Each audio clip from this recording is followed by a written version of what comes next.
لا حول ولا قوة إلا بالله العلي العظيم. أعوذ بالله من الشيطان الرجيم. بسم الله الرحمن الرحيم.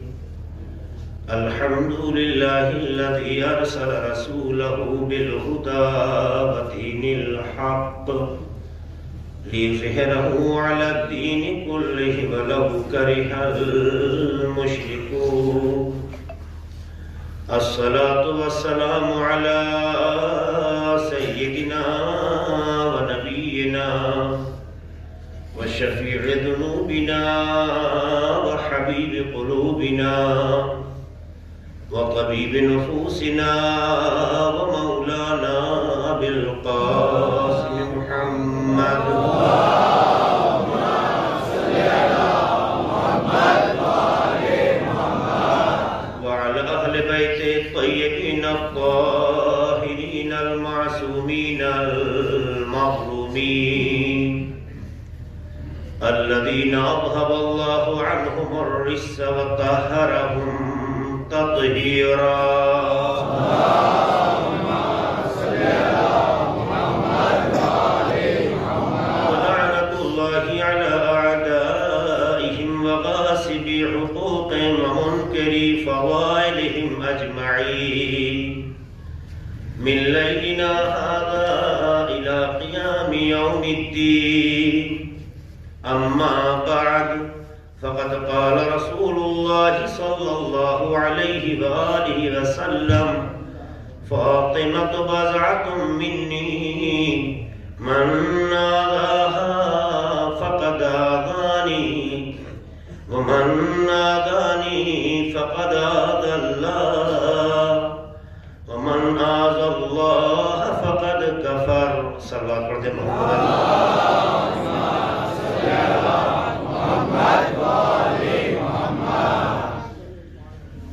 پیغمبر کی مشہور و معروف حدیث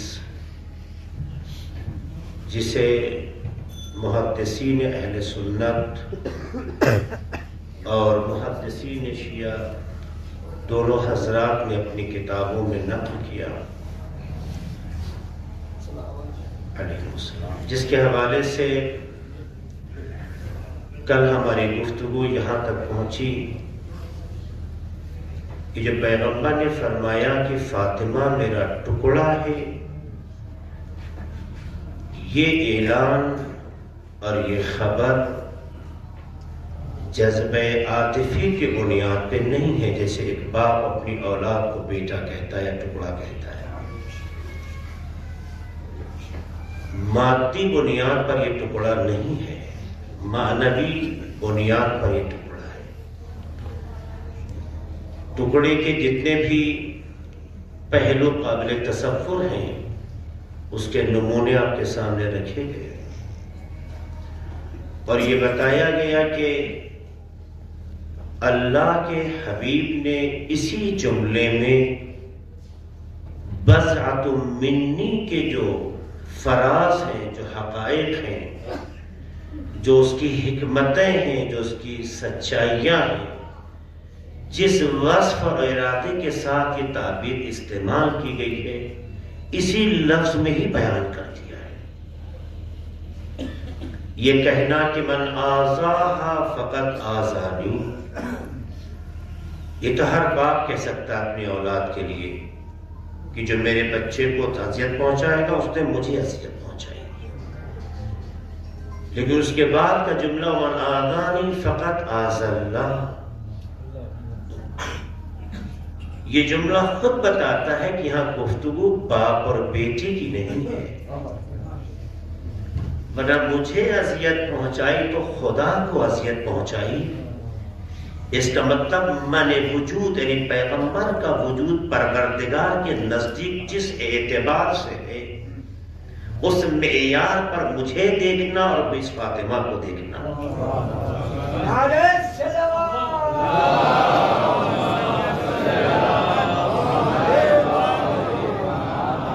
ورنہ نتیجہ فقط کفر ہے. نتیجہ فقط کفر، یعنی وہ دائرہ اسلام سے خارج ہو گیا۔ دنیا میں کس کی بیٹی کو تکلیف پہنچانے سے کوئی اسلام کے دائرے سے خارج ہوتا ہے؟ جس کی تکلیف اسلام کے دائرے میں رہنے یا باہر ہونے کا سبب بن جائے اسے فاطمہ کہتے ہیں۔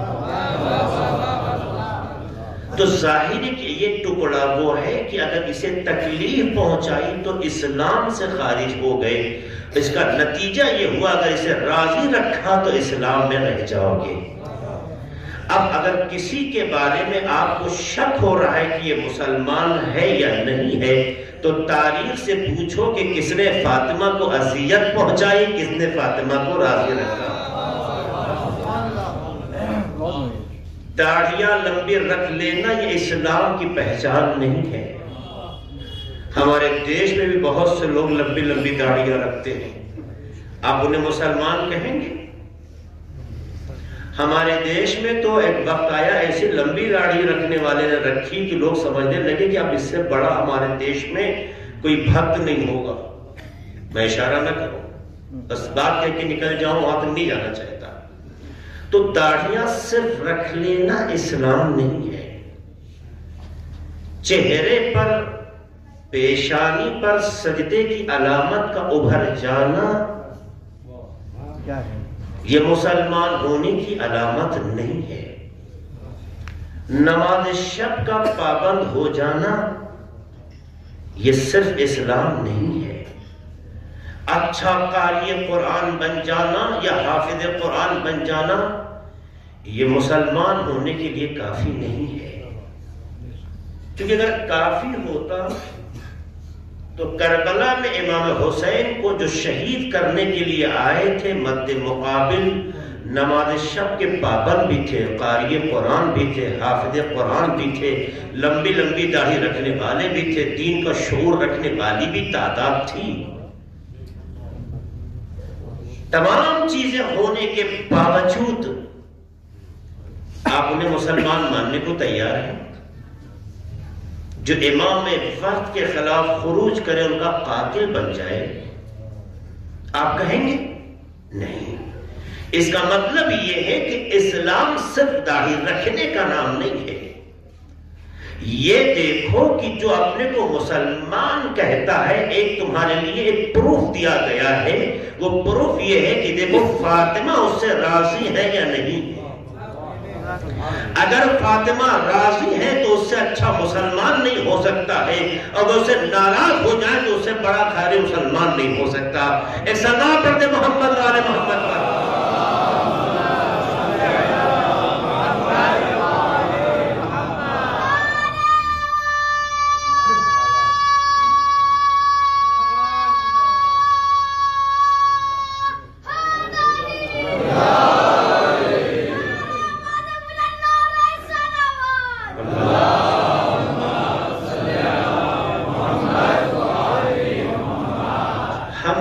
رسول سے کسی کو نیچے دکھانے یا کسی کو اونچا کرنے کی غرض سے نہیں آتے۔ ہم تو ہر اس انسان کا استقبال کرنا چاہتے ہیں جو معیاری ہو۔ بس ہماری تربیت یہ ہے کہ غیر معیاری کو معیاری نہیں مانتے۔ بحث کرو، گفتگو کرو، علمی حدود میں رکھو، علمی استدلال رکھو۔ ہم کسی فرد سے بحث نہیں کرتے، ہم تو صفت سے بحث کرتے ہیں، وصف سے۔ اگر تمام اصحاب کے رسپیکٹ اسلام کا دستور ہوتا، اور اصحاب کا مطلب من رأى نبیا مع الاسلام، جو نبی کو حالت اسلام میں دیکھے وہ صحابی ہے، اگر یہی قانون کلی مان لیا جائے تو پھر پروردگار کو سورہ منافقون کو نازل کرنے کی ضرورت نہیں تھی۔ سورہ منافقون کا نزول بتا رہا ہے کہ جو صحابی ہیں انہیں منافق بھی ہیں۔ اگر سارے کے سارے صحابی قابل احترام، واجب الاحترام، بس اسی بنیاد پہ پیغمبر کو دیکھ لیں اسلام کی حالت میں تو صحابی ہیں، ہم بھی رسپیکٹ کرنا چاہتے ہیں۔ مگر قرآن کی آیت نبا بتاتی ہے کہ ان میں فاسق بھی ہیں۔ تو قرآن مجید کی اس طرح کی آیتیں جو قرآن میں آئی ہیں وہ یہی تو بتانا چاہتی ہیں کہ صرف دیکھنے کو صحابیت نہ ماننا، دیکھو اس میں پیغمبر کا اثر ظاہر ہوا، جس میں پیغمبر کا اثر ظاہر ہو اسے صحابی کہتے ہیں۔ بس ہم میں اور دوسروں میں فرق یہی ہے کہ وہ ہر کسی کو صحابی مان کر فخر کرنا چاہتے ہیں، ہم غیر معیاری کو معیاری نہیں مانا کرتے۔ یہ ہماری صداقت بھی ہے، ہمارے مذہب کی بنیاد بھی ہے۔ ہم کیسے غلط کو صحیح کہہ دیں؟ یہی تو پیغمبر کرنے آئے تھے، غلط غلط ہے، صحیح صحیح ہے۔ تو ہم کسی کو نیچا یا اونچا نہیں دکھانا چاہتے۔ اسلام کی تاریخ کو پڑھنے کے بعد جو تصویر سامنے قرآن ہی کے اصول سے آتی ہے اسی کو ماننا چاہتے ہیں۔ ہم قرآن کے تابع ہیں، ہم قرآن کے پابند ہیں۔ حدیث بعد کا مرحلہ ہے، قرآن پہلے ہے۔ حدیث بعد کا مرحلہ ہے، قرآن پہلے ہے، اس لیے ہم قرآن کو دیکھنا چاہتے ہیں۔ تو ظاہر ہے کہ جب یہ معیار ہو جاتا ہے تو ہم سے غلط کی اتباع کروانے کی کوشش نہ کرو، کیونکہ دنیا میں یہی ایک مذہب ایسا ہے جس نے غلط کو صحیح نہیں کہا اور صحیح کو کبھی غلط کہنے کی کوشش نہیں کی ہے۔ ایک سلام پڑھنے محمد آل محمد پر۔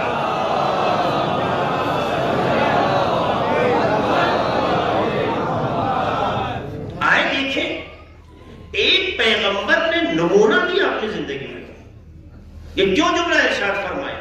میں نے کہا تھا میں کل میں شان بیان بتاؤں گا، آیتوں کا شان نزول ہوتا ہے کہ آیت کیوں کس بنیاد پر نازل ہوئی، اس کے پیچھے کی کیا ہسٹری ہے۔ حدیث کا بھی شان بیان ہے، یہ کیوں بیان ہوئی، اس کا پس منظر کیا ہے۔ اس کے پس منظر میں مختلف واقعات نقل کیے گئے، یعنی پیغمبر نے یہ جملہ فاطمہ بضعۃ منی کا تو ہر جگہ فرمایا ہے، اس کے بعد کے ٹکڑے کہیں ہیں کہیں نہیں ہیں، جو آخر تک میں نے آپ کے سامنے رکھے۔ تو فاطمہ بضعۃ منی سے پیغمبر نے ایک بات کلیئر کی کہ یہ وہ ٹکڑا ہے جو ہمارے وجود کا مکمل ہے، ہمارے وجود کا متمم ہے۔ اسے الگ کیا تو رسالت تو رہے گی پر کامل نہیں رہے گی، اسے ہٹایا تو رسالت رہے گی مگر تمام نہیں ہوگی۔ مگر یہ ٹکڑا اگر شامل ہو گیا تو جس طرح سے تسبیح کے دانے میں ایک دانہ کم ہو جائے تو نامکمل ہوتی بین مانا تسبیح پڑھنے کا ثواب ملے گا مگر کامل ثواب نہیں ملے گا۔ نعرہ صلوات۔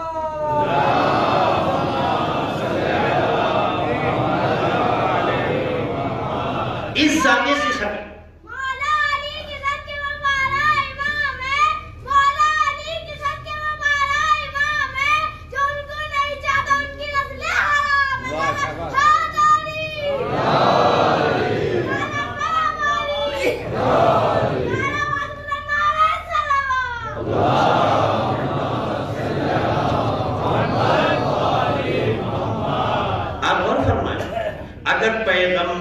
جملہ فرمایا ہے تو اس کے پیچھے حکمتیں ہیں۔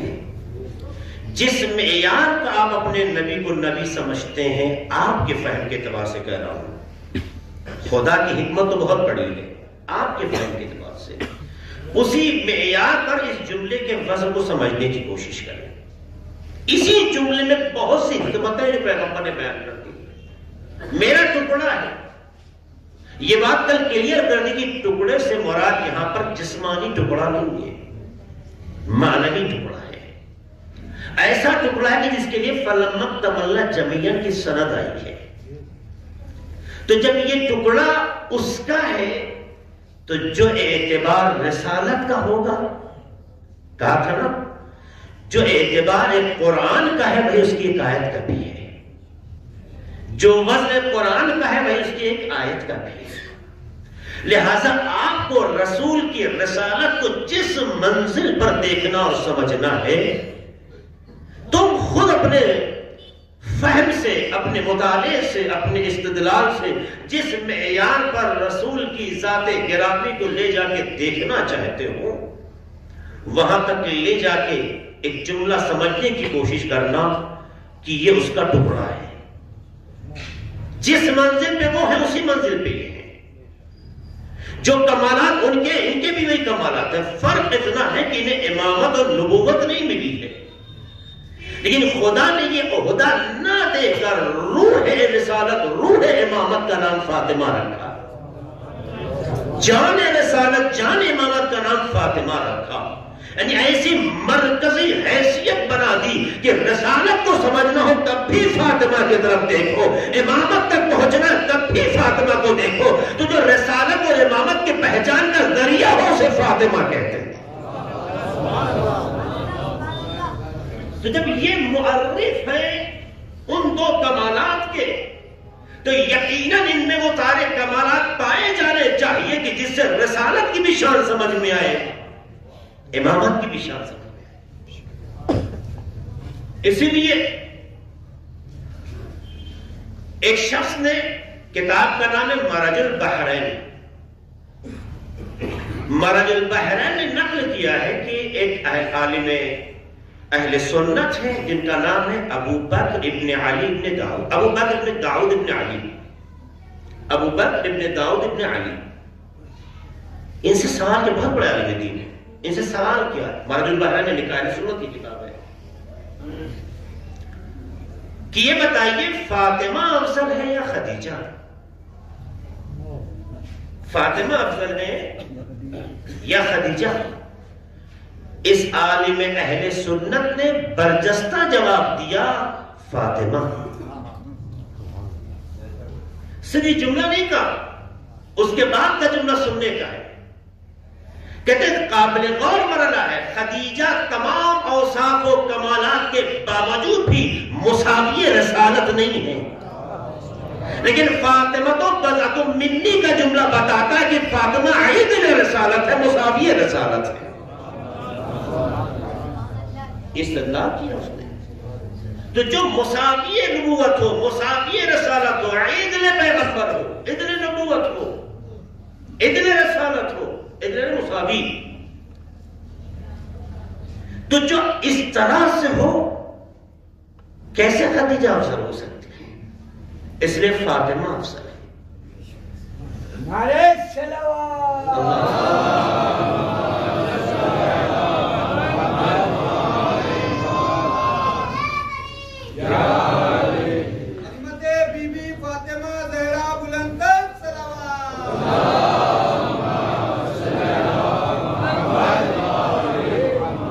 یہیں پر اس بیان کو ایک دوسری منزل کی طرف بھی لے کے مکمل کر دو، چونکہ بات یہاں تک کر دیں گے.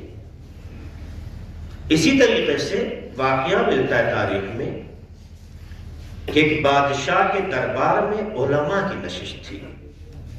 علماء بیٹھے ہوئے تھے، بھرا تھا دربار.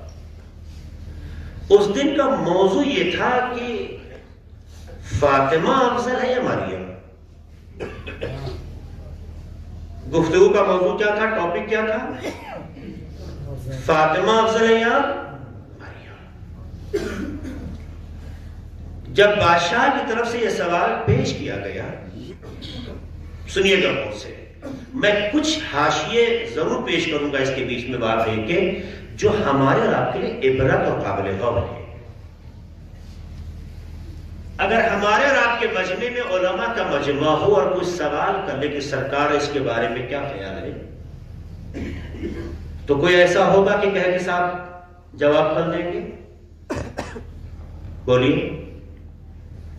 کیونکہ ہمارا کلچر یہ ہے کہ اگر سوال ہوا ہے تو فوراً جواب دینا چاہیے، ورنہ ہمارا علم خطرے میں ہے.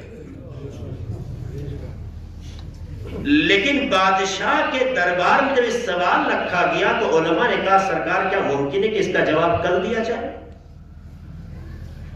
اس نے کہا کوئی بات نہیں، کل جواب دیجیے. ہمارے سماج میں اگر علماء کے درمیان سوال رکھ دیا جائے تو کیا کوئی کل کا انتظار کرتا ہے؟ کہتے صاحب اس کا جواب اگر فوراً نہ دیں گے تو لوگ کہیں جانتے ہیں.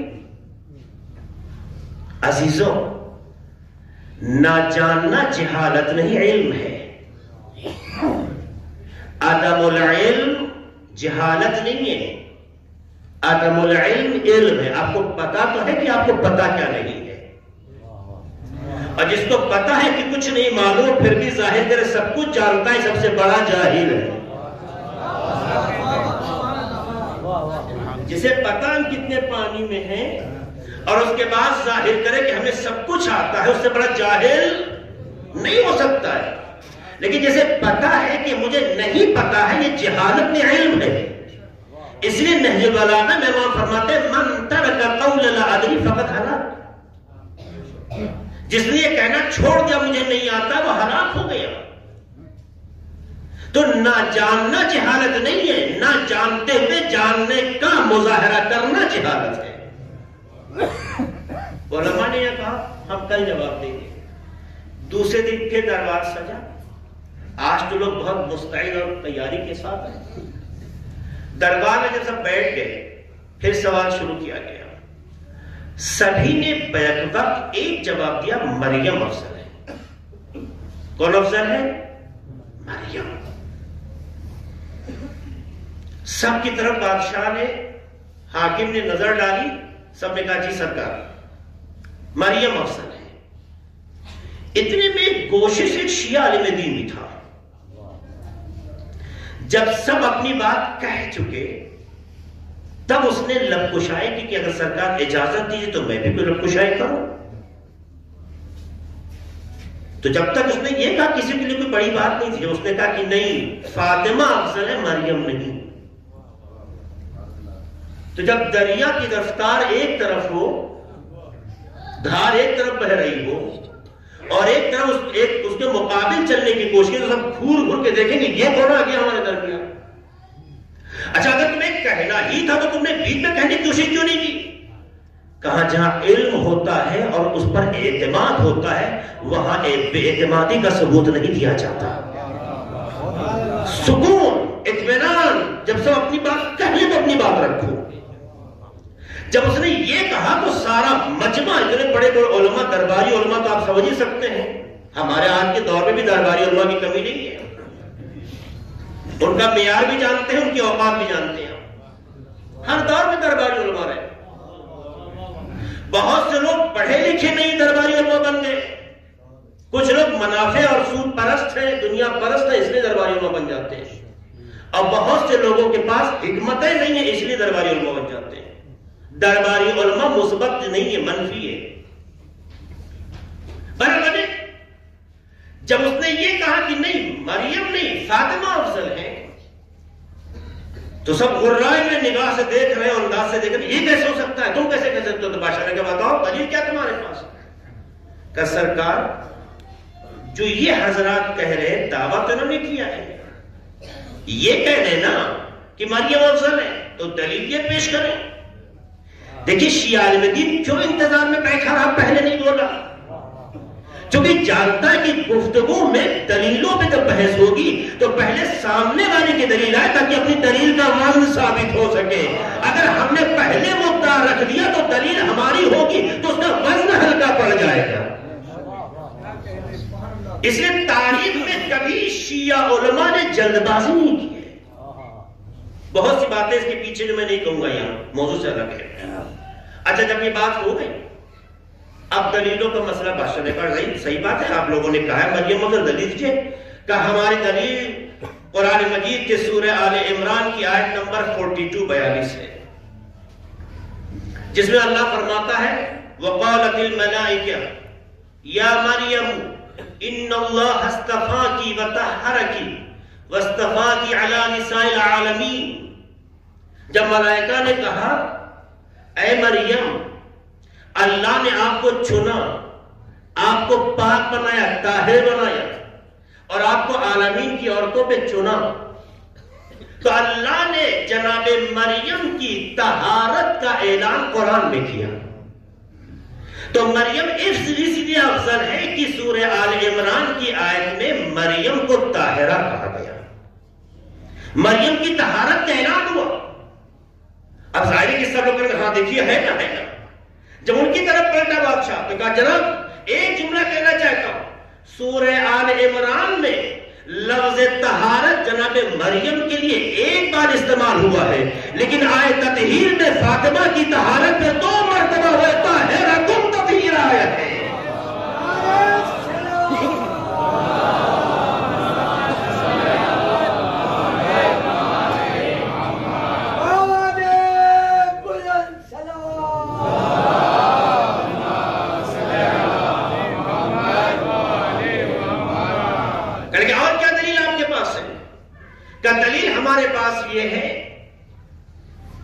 کہ جناب مریم تنہا تھی، اکیلی تھی، فرشتوں نے ان سے گفتگو کی، اس لیے افضل ہے۔ فرشتوں نے ان سے گفتگو کی اس لیے افضل ہے۔ ارے مریم وہ ہے جن سے اللہ کا فرشتہ جو خود معصوم ہے وہ ان سے گفتگو کر رہا ہے۔ ظاہر ہے کہ جس سے فرشتہ گفتگو کرے اس کا مطلب ہے کہ اس کا معیار بلند ہے۔ یہ جملہ سنتے ہی شیعہ عالم دین کی نظر توجہ گئی تو اس نے پلٹ کے کہا سرکار مریم وہ ہے جن سے تنہائی میں فرشتے نے گفتگو تو کی مگر گفتگو میں آنے کے لیے اجازت نہیں مانگی ہے، لیکن فاطمہ وہ ہے کہ جب آئے تطہیر میں آ گئی ہے تو جبرائیل نے بھی گفتگو کرنے کے لیے اجازت مانگی ہے۔ تو مریم وہ ہے جن سے فرشتہ گفتگو میں اجازت نہیں مانگتا مگر فاطمہ وہ ہے جن سے فرشتہ اجازت طلب کرتا ہے۔ اور کیا دلیل آپ کے پاس ہے کہ مریم افضل ہے؟ کیا مریم کی افضلیت کی وجہ یہ کہ اللہ نے ان کو چنا؟ ان اللہ اصطفاکی، اللہ نے ان کو چنا ہے، اللہ نے چنا ہے اس لیے مریم افضل ہے، اور جس کو خدا چنے اس سے بہتر مخلوق نہیں ہو سکتی۔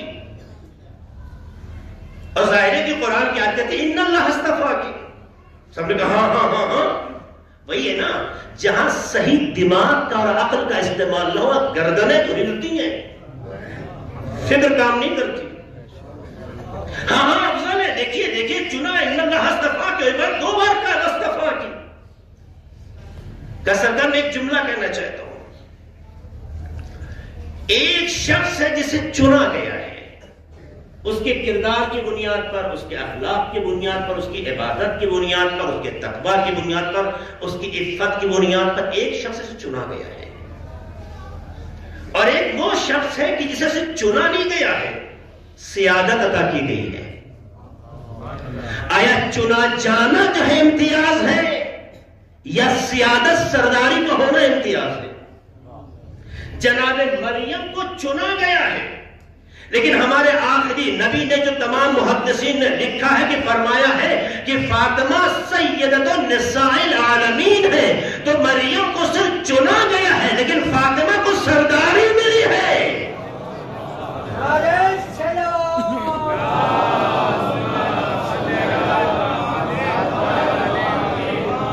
اور اگلا جملہ مکمل کرتا ہے، کہتا ہے دیکھیے یاد رکھیے گا جناب مریم کو جو چنا بھی گیا ہے علی النساء العالمین کی بنیاد پر، یہ ساری کائنات کی عورتیں مراد نہیں ہیں، اس سے مراد اپنے زمانے کی عورتیں ہیں۔ تو علماء نے کہا یہ کیسے تم کہہ سکتے ہو کہ زمانے کی عورتیں مراد ہیں؟ قرآن میں تو ایسی کوئی قید نہیں لگی، تو اگر قرآن میں قید نہیں لگی ہے تو جو قرآن میں انبیاء بنی اسرائیل کے لیے آیا ہے کہ میں نے عالمین پر ان کو فضیلت دی، وَفَضَّلْنَاكُمْ عَلَى الْعَالَمِينَ، انبیاء بنی اسرائیل کے لیے اللہ کہتا تمہیں عالمین پر فضیلت دی، تو اگر عالمین سے مراد ہر زمانہ ہے تو ہمارا پیغمبر چھوٹا ہو گیا، انبیاء بنی اسرائیل بڑے ہو گئے۔ جس پیغمبر کو ہم سید الانبیاء مانتے ہیں، خاتم النبیین مانتے ہیں، تمام پیغمبروں سے ہمارا اور آپ کا آخری نبی بافضیلت ہے، تو اگر عالمین سے مراد ہر زمانہ ہو جائے تو پھر ہمارا نبی پیچھے ہو گیا، انبیاء بنی اسرائیل آگے ہو گئے، جبکہ ہمارا اور آپ کا نبی سید ہے، سردار ہے۔ غور کیجئے گا جملے پر، تو ہمارا نبی سید ہے، سردار ہے تمام انبیاء پر، تو تمام انبیاء پہ ہونے کا مطلب یہ ہے کہ یہ آیت خود بتاتی ہے کہ عالمین سے مراد اپنے زمانے کے علماء ہیں، اور ہمارے یہاں پیغمبر کی حدیث بھی ہے، انبیاء اولو العزم اپنی جگہ محترم ہے، مگر پیغمبر نے کہا میری امت کے علماء انبیاء بنی اسرائیل سے افضل ہیں، تو جس کی امت کے علماء ان کے انبیاء سے افضل ہو، ان کا نبی کتنا بلند ہوگا۔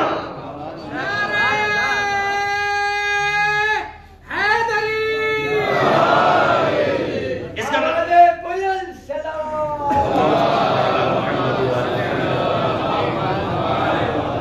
تو پھر یہ دعویٰ صحیح نہیں ہوا. تو عالمی سے مراد بحث علمی ہے جو میں یہاں نہیں رکھنا چاہتا ہوں، بڑی اچھی ہے، قید زمانی قید موضوعی، وہ علمی نہ ہو جائے، گاڑی نہ ہو جائے، اس لیے بات سے میں نکل رہا ہوں. حالانکہ یہ علماء ہے تو لا ہے، کہی جا سکتی ہے، لیکن دامن نگاہ پہ گنجائش نہیں بچے گی. تو جناب مریم کو اللہ نے اپنے زمانے کی عورتوں پر فضیلت عطا کی. فضیلت کی بنیاد یہ کہ انہیں چنا گیا، تو انہیں چنا ہی تو گیا ہے. اپنے زمانے کی عورتوں کے لیے محدودیت آ گئی، لیکن فاطمہ کو جو سیدۃ النساء العالمین کہا ہے وہ کسی زمانے سے محدود نہیں کیا گیا. اس لیے کہ پیغمبر نے اِنَّا أَعْطَيْنَاكَ الْكَوْثَرَ کے ضمن میں جب کبھی اپنی گفتگو رکھی تو یہ کہا ہے خدا رب العالمین ہے، ہم رحمت للعالمین ہے. تو جہاں عالمین کا معیار ایسا ہو تو جو عطیہ ملا ہے وہ بھی عالمین ہونا چاہیے. اس لیے بیٹی ایسی جو سیدۃ النساء العالمین ہے، جو ہر زمانے کی سردار ہے، چاہے وہ مریم سے پہلے کا زمانہ ہو چاہے بعد کا زمانہ ہو. تو ایک سے چنا گیا، ایک کو سرداری ملی. افضلیت چنا جانا ہے یا سردار کو بنائے جانا ہے. پھر لوگوں نے کہا کہ دیکھیے سرکار، یہ ظاہر ہے کہ یہ بحث کرتے جائیں گے، میں ایک بات اور کرنا چاہتا ہوں. اب لوگوں نے کہا یہاں تو یہ کچھ بول نہیں پائے گا. اور وہ بات یہ ہے کہ اس آیت میں جو اللہ نے کہا کہ چنا گیا ہے، دوسرا جملہ وَاصْطَفَاكَ عَلَىٰ نِسَاءِ الْعَالَمِينَ، یہ ایک خاص موضوع کی طرف اشارہ ہے. وہ کیا ہے؟ چونکہ جناب مریم وہ خاتون ہیں جنہیں بغیر شوہر کے خدا نے فرزند دیا. دنیا کی تمام عورتوں کی یہاں اولاد شوہر کے ذریعے ہوئی، لیکن جناب مریم کے ہاں بغیر شوہر کے. اس لیے اللہ نے جناب مریم کا ایک امتیاز رکھا، یہ ایک اولو العزم پیغمبر کی ماں ہے. بات یہ ایک اولو العزم پیغمبر کی ماں ہے.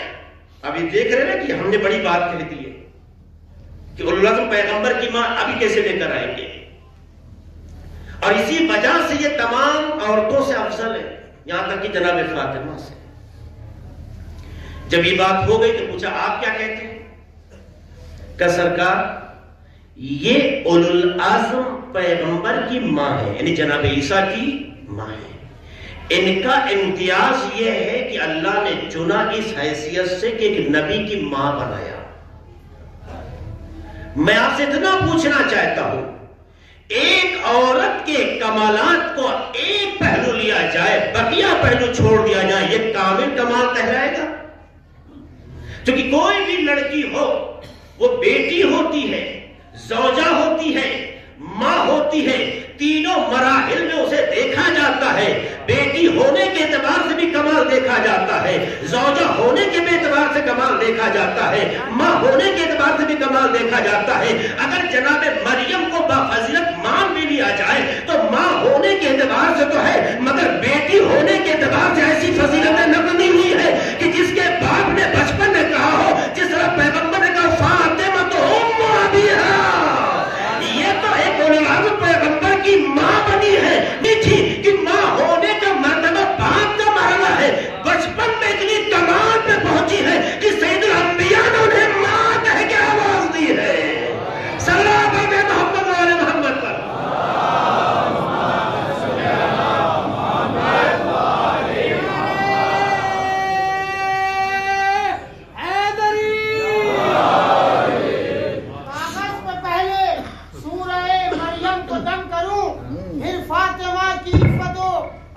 رحم کروں بعظمت صدیقہ طاہرہ ام ابیہا خاتون جنت سیدہ رازیہ مرضیہ شافیہ محدثہ بطول عذرا بی بی فاطمہ زہرا بلند تر سلام.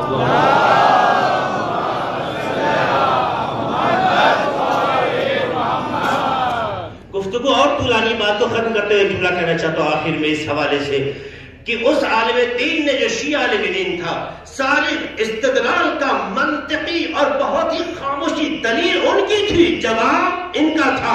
اسے پتا تھا کہ وہ ظاہری سطح کے اعتبار سے اپنی باتیں رکھ رہے ہیں، لیکن ہماری باتیں اصولی ہیں اور قرآن بھی تائید کرتا ہے. آخر میں جملہ کہتا ہے کہ آپ اتنا وقت دیجیے، کچھ عرصہ صبر کر لیجیے، نہ میری بات نہ ان کی بات، آنے والا فرزند زہرا آئے گا، جو آگے چلا جائے، جو پیچھے رہ جائے، آگے جس کا بیٹا چلا جائے وہ افضل ہے، جس کا پیچھے رہ جائے وہ مفضول ہے۔ یہ زمانہ فیصلہ کرے گا کہ فاطمہ افضل ہے، مریم افضل ہے۔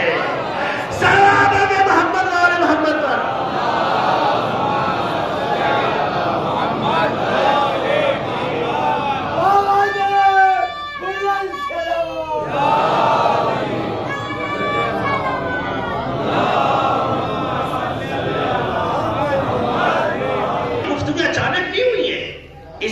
گفتگو کے پیچھے بہت حقائق ہیں، اسی لیے کہا گیا بضعتوں کا مطلب ہوتا ہے جو اعتبار ادھر کا ہے وہی اعتبار اس ٹکڑے کا ہے۔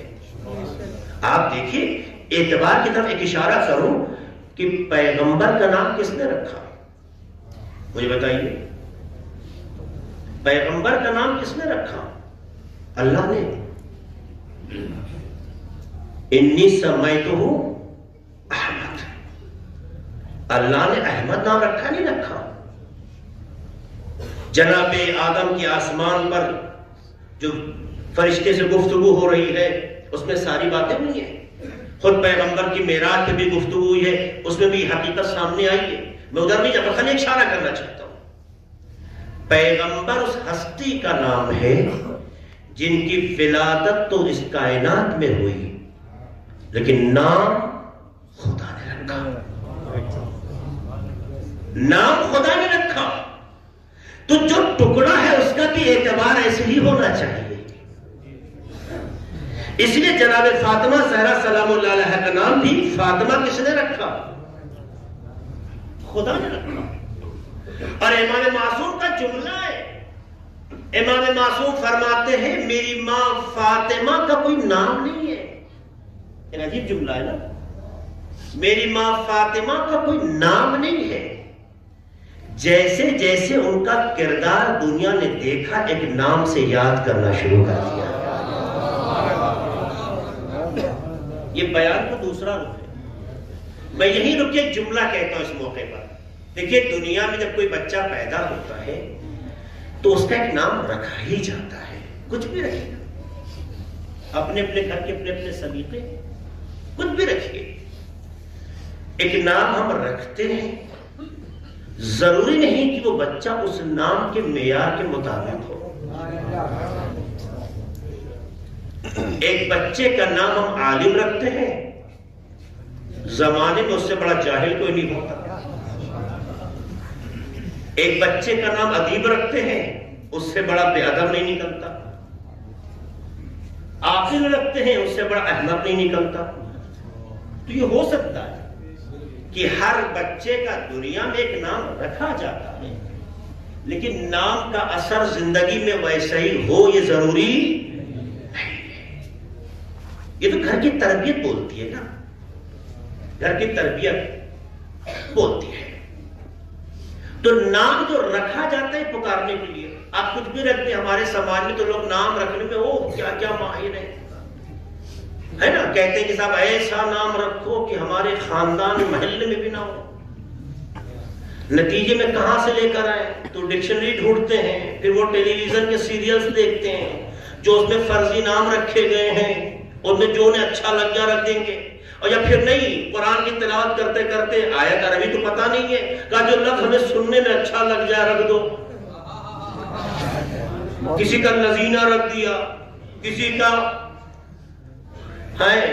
لاریب رکھ دیا، یہ نام رکھے آتے نہیں رکھتے، لذینہ، لاریب، اس طرح کے نام رکھ دیتے ہیں، اور بھی اس طرح کے نام ہیں۔ انما ابیہا، یہ گنگ لفظ ہے، تنہا گنگ ہے، کیوں رکھے گئے یہ نام؟ یہ اس لیے کہ ہم یونیک نیم کی تلاش میں ہیں۔ اس میں اگر اپنی لائف کو ہم سرچ کریں تو یہ سچائی ہے، ہمارا دل اہل بیت کے ساتھ ہے مگر ہماری فکر اہل بیت کے ساتھ نہیں ہے۔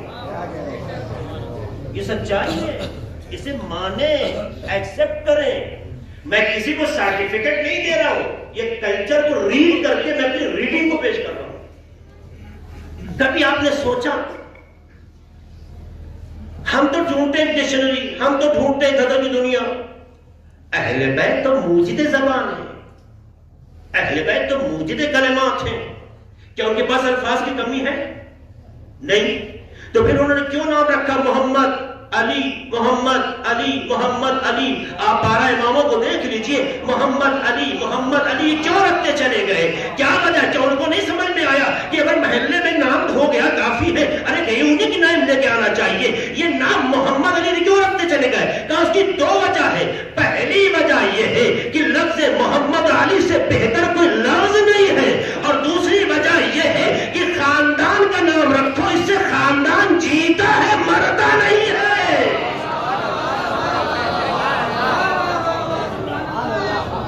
اور ہمارے گھر میں 2 بچے کا نام محمد ہو تو ہمارا بی پی ہائی لو ہونے لگتا ہے۔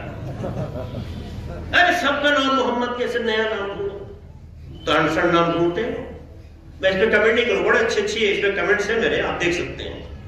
بات آئی تو کہیے بھائی، یہ سوچنے کی بات ہے، یہ سوچنے کا لمحہ ہے۔ ہم جیتے اپنے سلیقے سے ہیں، محبت اہل بیت سے کرتے ہیں۔ یہ محبت نہیں، یہ خود کو دھوکہ دینا ہے، یہ خود کو بیوقوف بنانا ہے۔ محبت کا مطلب یہ ہے کہ جو محبوب کی پسند ہو وہی پسند محب کی بن جائے۔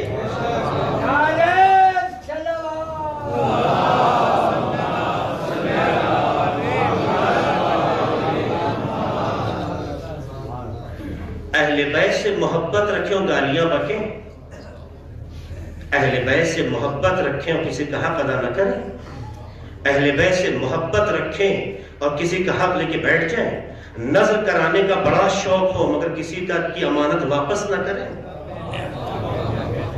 یہ منافقت ہے، عقیدت نہیں ہے، یہ ممکن نہیں ہے۔ آپ اہل بیت کی زندگی سے اگر جڑے ہوئے ہیں کہ اس میں کوئی شک نہیں ہے کہ آپ کا دل ان کے ساتھ ہے، آپ کی روح ان کے ساتھ ہے، آپ کا وجود ان کے ساتھ ہے، اے کاش آپ کی زندگی کا لمحہ فکریہ بھی ان کے ساتھ ہو۔ ورنہ اگر کوئی شیعہ گالی بکتا ہے تو وہ محب اہل بیت ہونے پہ تجی نظر کرے،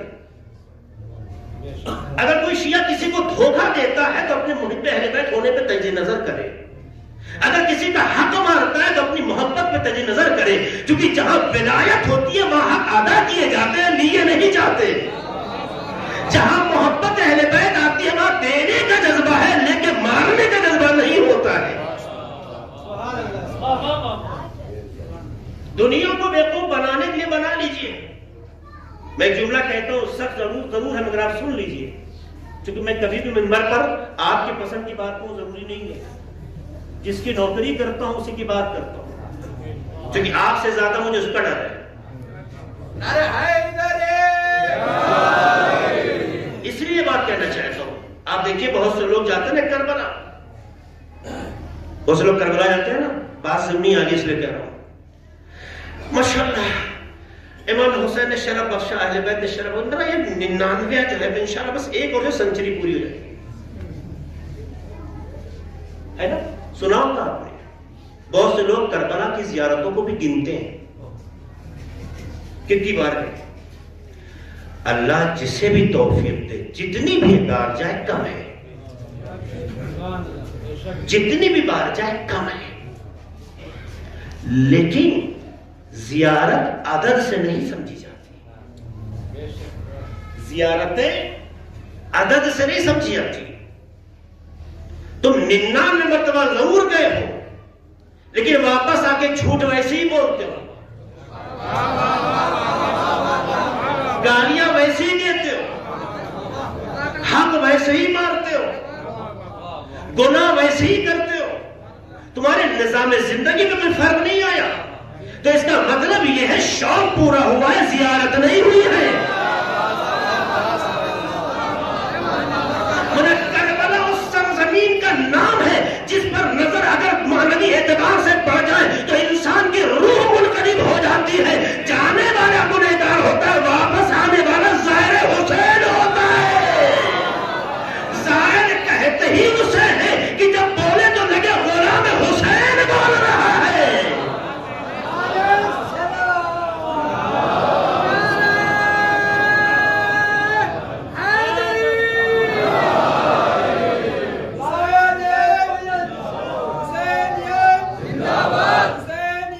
زندہ باد، یزیدیت مردہ باد، یزیدیت مردہ باد، یزیدیت مردہ باد۔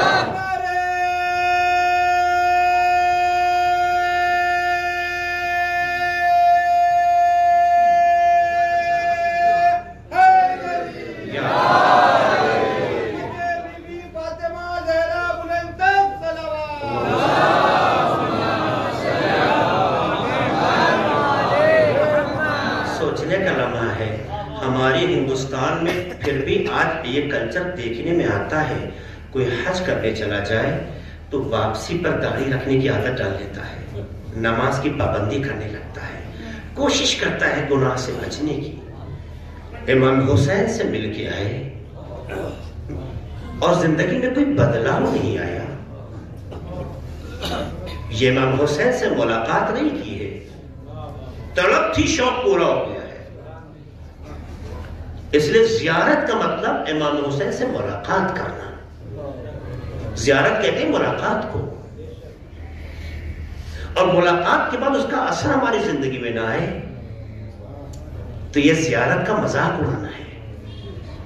ہمارے بچپن میں لوگ جو زیارت پہ جاتے تھے اپنے نام کے آگے کربلائی لکھتے تھے، اب یہ لفظ ہٹ گیا، کیونکہ تب کربلائی ہونے کا مطلب ہی کچھ تھا۔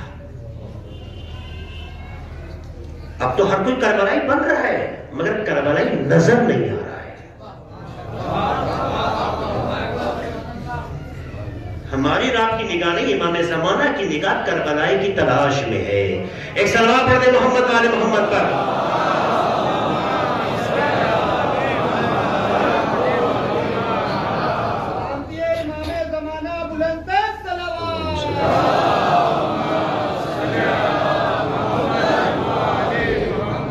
تو نام کا معاملہ یہ ہوتا ہے کہ ہمیں جو اچھا لگے وہ نام رکھ دیتے ہیں۔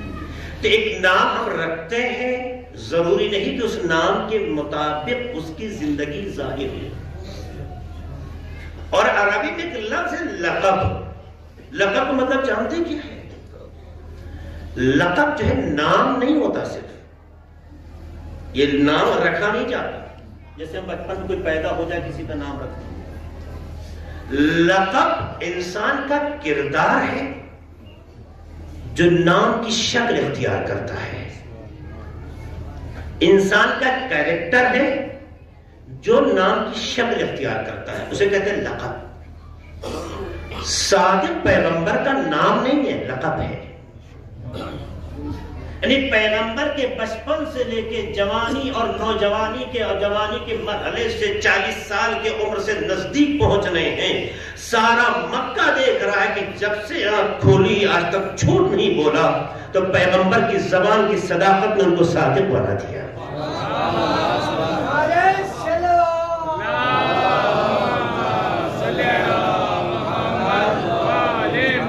دیکھا بچپن سے لے کے جوانی نوجوانی کے سارے مراحل طے ہونے تک اس عمر میں آگے جو 40 سال سے نزدیک ہو رہی ہے، اس شخص کے پاس جس نے جو بھی امانت رکھی کبھی اس امانت کو بدلا بھی نہیں، جیسے رکھی تھی ویسے ہی واپس کیا۔ جب زندگی کے مزاج میں خیانت کی کہیں سے بو نظر نہیں آئی تو انہیں امین کہا گیا۔ تو لقب اسے کہتے ہیں جو کردار کو دیکھتے دیکھتے سماج میں اس کی ایک پہچان بنا دے، اسے لقب کہتے ہیں۔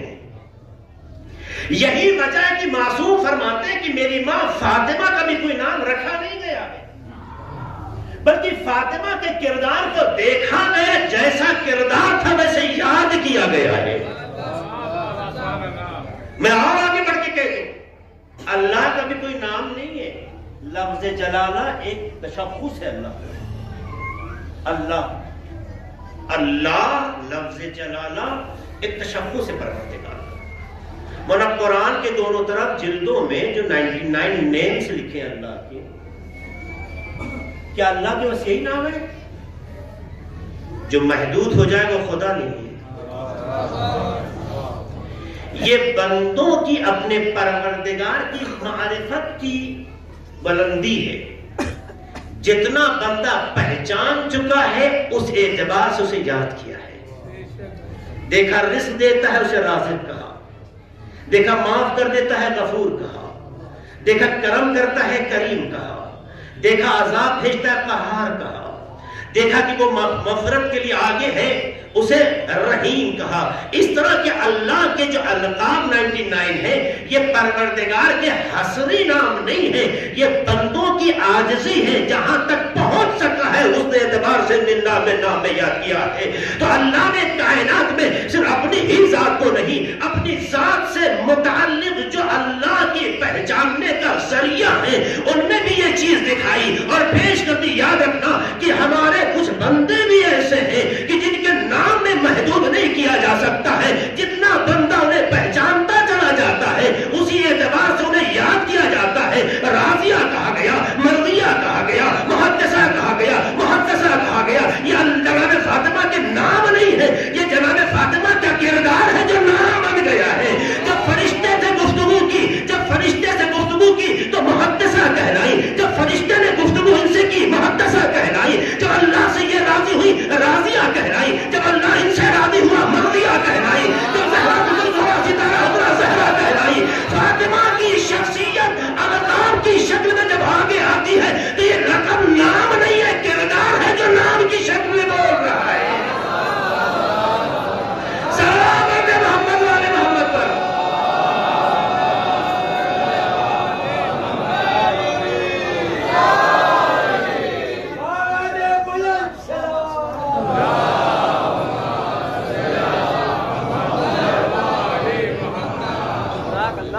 یہ ہے حقیقت فاطمہ. تو بضعۃ منی یوں ہی نہیں ہوئی ہیں، جو اعتبار اصل کا ہے وہی اعتبار فرق کا ہے.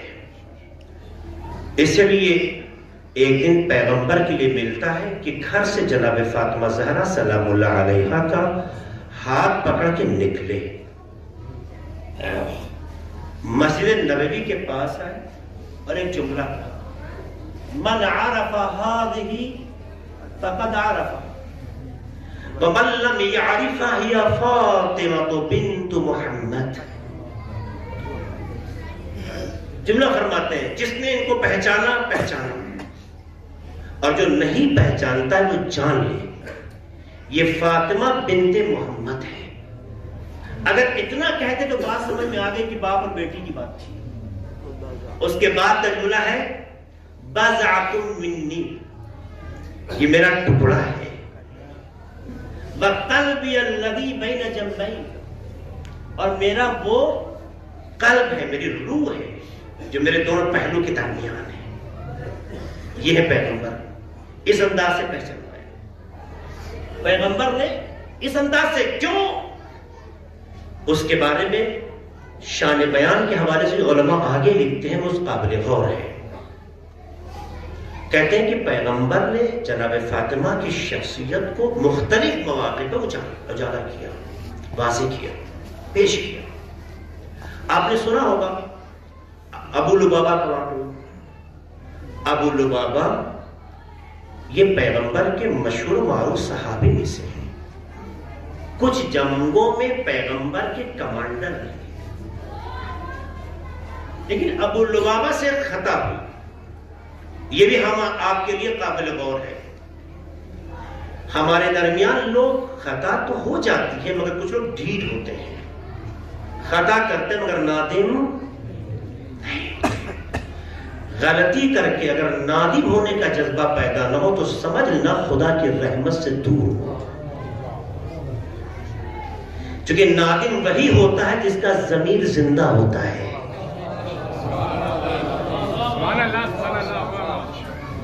غلطی کرنے کے بعد احساس جرم ضمیر کے زندہ ہونے کی علامت ہے. کبھی بھی ہمارے کسی سے بھی غلطی ہو سکتی ہے. غلطی ہونا عیب نہیں ہے، غلطی پہ ایٹھنا عیب ہے. غلطی کو غلطی نہ ماننا عیب ہے. پھر شیطان تو تلاش میں ہے نا. اس لیے میرے عزیزوں، میرے جوانوں، میرے بھائیوں، زندگی میں خطا ممکن ہے ہو، لیکن خطا کے بعد اگر احساس سے خطا پیدا ہو جائے تو اس کا مطلب خدا تمہاری طرف متوجہ ہے. اگر یہ احساس مر جائے تو اس کا مطلب خدا نے تمہیں اپنی رحمت سے دور کر دیا ہے. اس سے بڑا بدنصیب انسان نہیں ہے جو رحمت خدا سے دور ہو جائے. ابو لبابہ نے ایک خطا کی، صحابی ہے، خطا سزا دی، خطا کیا ہو؟ جنگ احزاب کے بعد پیغمبر نے مکے کے مشرکوں کو جب قانونی جو جنگ کے سسٹمز ہوتے ہیں اس کے اعتبار سے مواخذہ کر لیا، تو بنی قریظہ ایک منطقہ، ایک علاقہ تھا یہودیوں کا. بنی قریظہ یہ قبیلے کا نام ہے. بنی قریظہ کی یہودیوں کا محاصرہ کر لیا. جب پیغمبر نے محاصرہ کر لیا، پیغمبر کی فوج نے محاصرہ کر لیا، تو یہودیوں نے ایک شخص کو سفیر بنا کے بھیجا پیغمبر کے پاس کہ آپ ہمارے درمیان ابو لبابہ کو بھیج دیجئے تاکہ ہم ان سے گفتگو کر کے اپنی بات رکھ سکیں. کیوں؟ کیونکہ جتنے بھی یہودی تھے پیغمبر کے ان سے معاہدے ہوئے تھے. معاہدے میں کچھ لوگ سائن کرتے ہیں، ان میں سے ابو لبابہ بھی تھے جو انہوں نے پیغمبر کی جانب سے سائن کیا تھا، یعنی کوئی عہد و پیمان کو جانتے تھے، انہیں بھیج دیا. جب ہی بنی قریظہ کے درمیان پہنچے تو ان کا جو سردار تھا اس نے پوچھا آپ کیا کہتے ہیں، ہم کو تسلیم ہو جانا چاہیے نہیں؟ تو کہا انہوں نے تم غلط ہو، تسلیم ہو جانا چاہیے. اس کے بعد تاریخ لکھتی ہے اور تفسیر میں جا کے پڑھیے گا کہ ابو لبابہ نے اپنی انگلی کو گردن پہ رکھ کے یوں کھینچا، لیکن سمجھ لو، سنیے گا میرے عزیز و جوانوں، تاریخ کے اس باریک پہلو کی بھی منظر کشی کر رہا ہوں. ابو لبابہ نے اپنی انگلی گردن پہ رکھ کے یوں کھینچا کا سمجھ، تسلیم تو ہونا ہی معقول ہے لیکن سمجھ لو. وہ سمجھ گئے اس کا مطلب ہم مار دیے جائیں گے. نتیجے میں وہ تسلیم نہیں ہوئے. یہ کہہ کے ابو لبابہ تو واپس ہوئے، لیکن ابو لبابہ کو بہت جلد یہ احساس ہو گیا کہ میں نے خیانت کی، میں نے غلطی کی، خطا کی. نتیجے میں ابو لبابہ نے خود کو جا کے مسجد نبوی کے ایک ستون میں باندھ لیا. مسجد نبوی کے ایک ستون میں باندھ لیا اور یہ کہا جب تک کہ اللہ اور اللہ کا رسول ہمیں معاف نہیں کرتا ہے، پیغمبر آگے اس کی بشارت نہیں دیتے ہیں، میں اپنے کو آزاد نہیں کروں گا. تاریخ کہتی ہے، مفسرین لکھتے ہیں کہ ابو لبابہ نے جب یہ کام کیا اور مدینے میں سب کو پتا چل گیا تو جناب فاطمہ زہرا علیہ السلام پڑھی.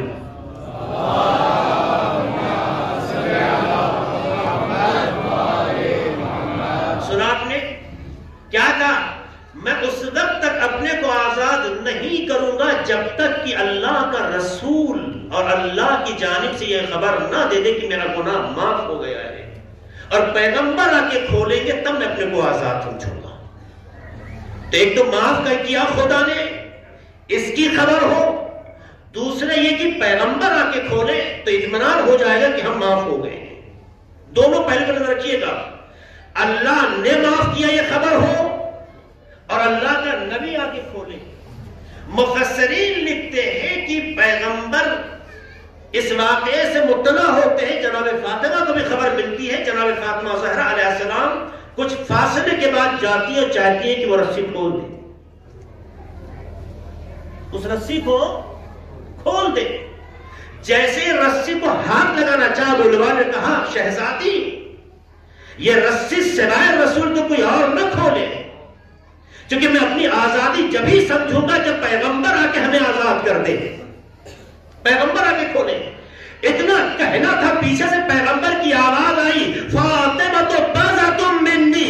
ابو لبابہ تم کیا کہتے ہو؟ یہ فاطمہ میرا ٹکڑا ہے. یہ صرف کھول نہیں رہی ہے بلکہ بتانا چاہتی ہے مشیت بھی راضی ہے، رسول بھی راضی ہے.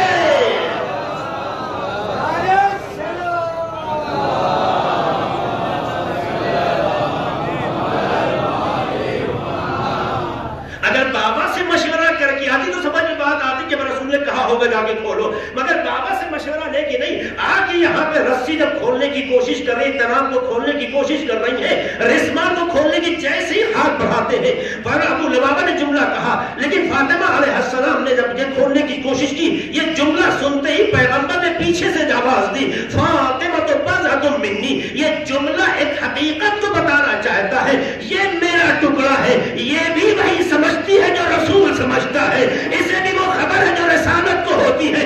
اگر فاطمہ کھولنے کے لیے گئی ہے تو جو رسی کھول نہیں رہی ہے، الہی مشیت کو بھی سمجھتی ہے، اس کا کھولنا رسول کا کھولنا ہے بتاتی ہے۔ یعنی اس عمل نے بتا دیا فاطمہ جو کرتی ہے فاطمہ نہیں رسول انجام دے رہا ہوتا ہے۔ یہ جناب فاطمہ کی عظمت ہے، یہ جناب فاطمہ کی منزلت ہے۔ تو اس انداز سے پیغمبر نے جناب فاطمہ زہرا علیہ السلام کو پہچانوایا، مختلف مواقع میں فرمایا۔ کئی جگہوں پہ جملے آتے ہیں، وہ جملہ بھی بہت سنا ہوگا آپ نے، کیا کرو دامن وقت میں گنجائش نہیں، میرا وقت ختم پہ آ چکا ہے، میرا ٹائم پورا ہو گیا، انشاءاللہ کہ ختم کر دے بات کو نا۔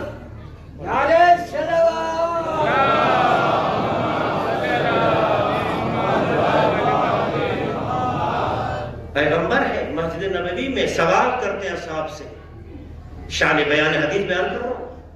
اس حدیث سے عصمت فاطمہ کو بھی ثابت کیا گیا کہ دامن وقت میں گنجائش نہیں ہے، ورنہ صرف اسی حدیث سے کس طرح سے عصمت ثابت ہوتی ہے، بیان کرتے ہیں۔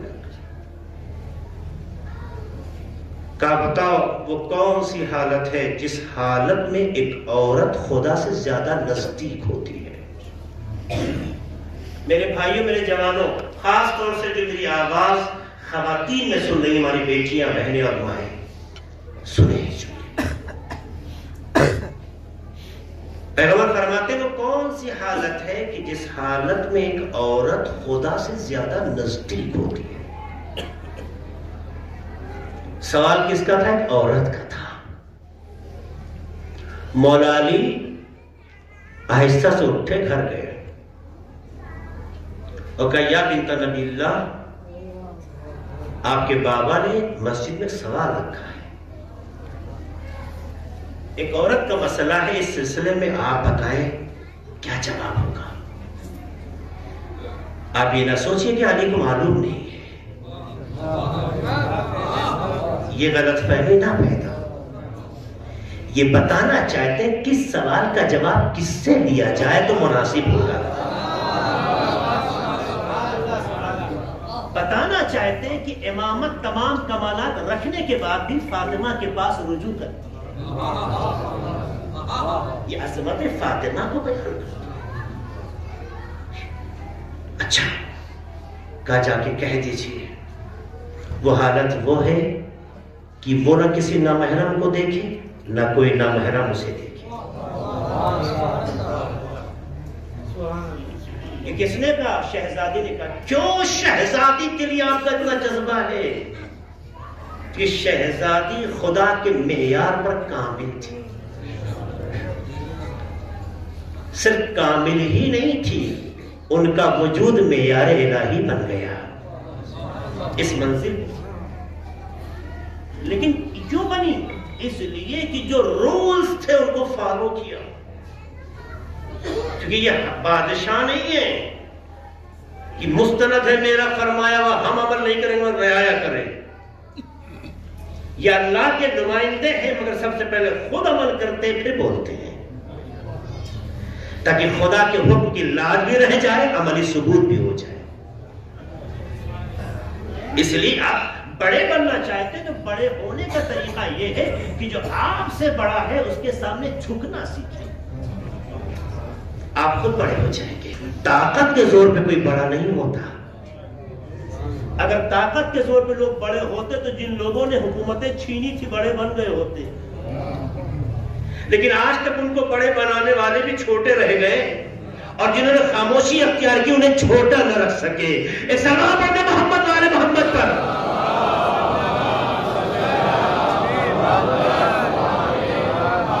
میرے بچوں، میرے جوانوں، میرے بزرگوں، میرے بھائیوں، بڑے بننا چاہتے ہو، اونچا ہونا چاہتے ہو، سماج باوقار ہونا چاہتے ہو تو اپنے اندر عزت نفس پیدا کرو۔ جو اکڑتا ہے وہ ابھرتا نہیں ہے، ٹوٹ جاتا ہے۔ جھکنا سیکھو، خدا کبھی جھکنے بھی نہیں دے گا۔ عزت کرو، احترام کرو، ریسپیکٹ کرو، دل میں پاک جذبہ ہو۔ جو پاک جذبے سے اپنے سے بڑے کا احترام کرے گا خدا کبھی اس کی توہین نہیں ہونے دے گا. یہ وعدہ الہی ہے. اب ہمارے سماج میں محرم اور نامحرم کا موضوع بھی گھریلو ہو گیا. محرم اور نامحرم کا ٹاپک بھی پسند و ناپسند ہو گیا. ہم جس کو محرم مانے اس سے بڑا محرم نہیں ہے، جس کو ہم نامحرم مان لیں وہ نامحرم. آیا واقعی یہی ہے معیار اسلام.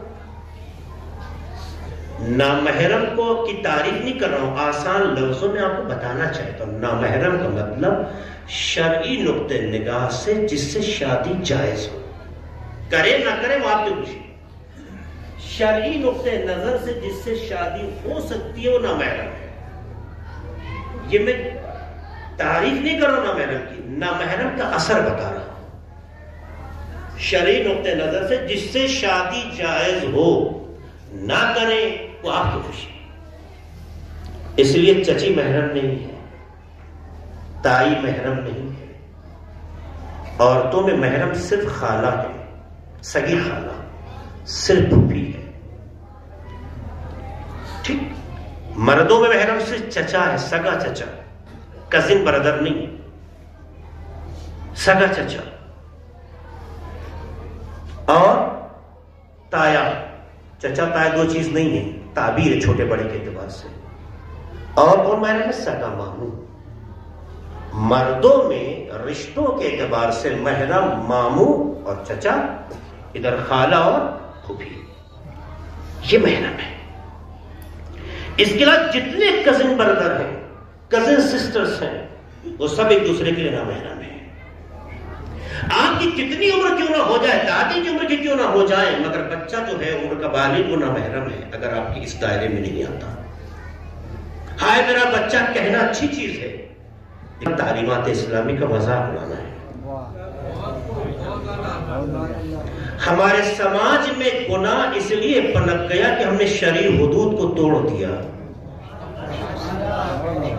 جس نے پیدا کیا ہے اس سے بہتر رشتوں کی نزاکت کوئی نہیں جانتا.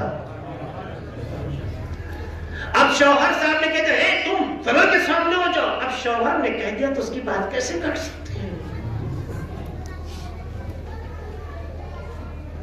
کتنے نادان ہیں وہ شوہر جو اپنی آبرو کو چوراہے پہ کھڑا کرنے کا شوق رکھتے ہیں.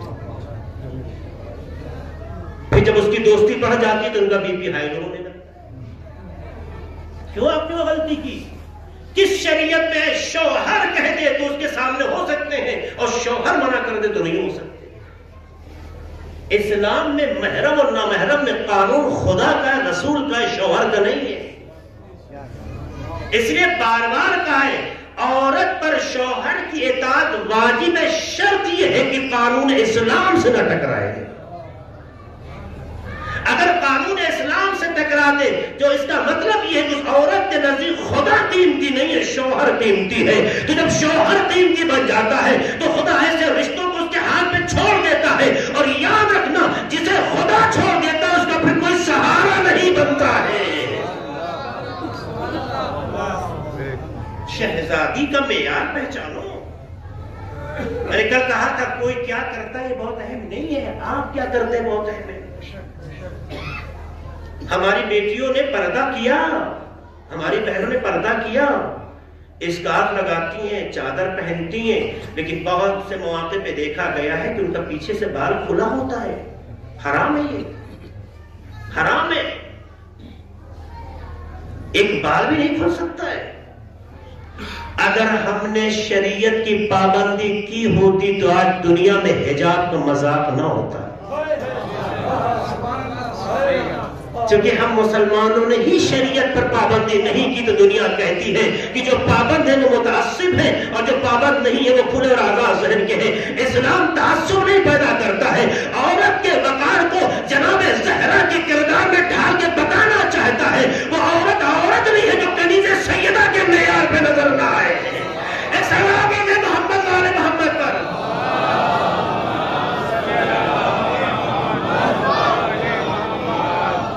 وہ سارا گھرانہ ذمہ دار ہے جو آج حجاب کا مسئلہ ایشو بنا ہے. وہ سارا گھرانہ ذمہ دار ہے کہ جس کی بنیاد پر اسلام کے اس قانون کا مذاق بن رہا ہے. سوچو کہ خدا کل جب سوال کریں گے تو جواب کیا دیں گے؟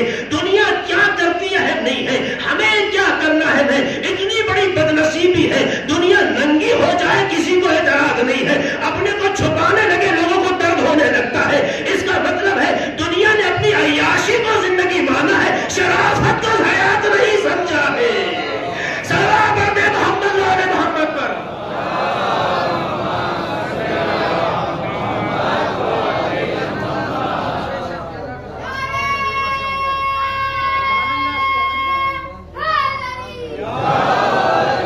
شہزادی کے لیے اکٹھا ہو رہے اتنی موسم میں اتنی ٹھنڈک میں آپ کھڑے ضرورت خدا تمام کی توفیقات میں اضافہ کر. تمام مومنین کی صحت و سلامتی کے لیے مل جل کے صلوات پڑھتے محمد والے محمد.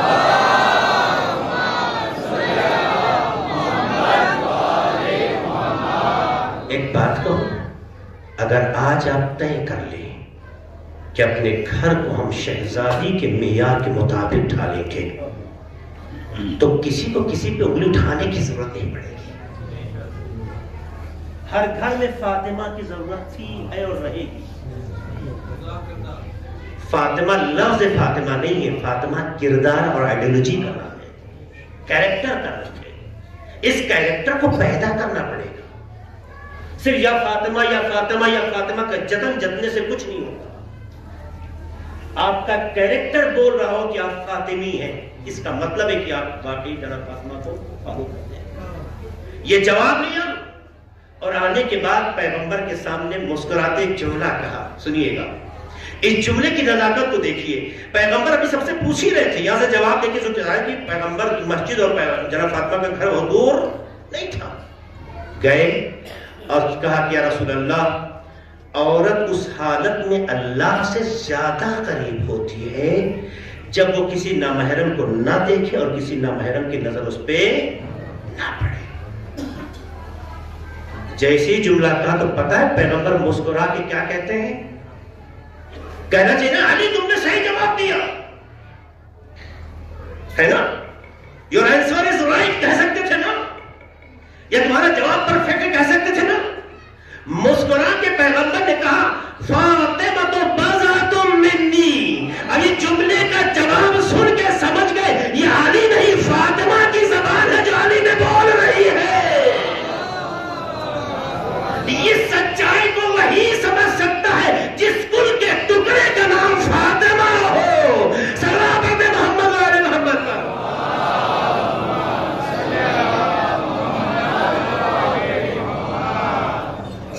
ظاہر ہے کہ جب پیغمبر کے نزدیک فاطمہ علیہ السلام اس موقعیت اس حالت کو، میں بات تمام کرنا چاہتا ہوں، معذرت چاہوں تھوڑا وقت ہو گیا.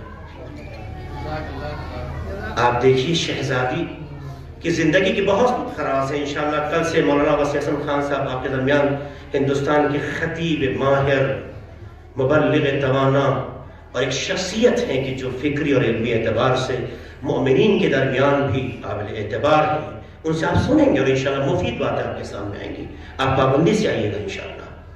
بس بات کو مکمل کرتے کہنا چاہتے ہیں شخصیتوں کو پہچاننے کے لیے پیغمبر اور شخصیتوں کے عمل کو دیکھنا ہوتا ہے. یہ کیسا ٹکڑا ہے؟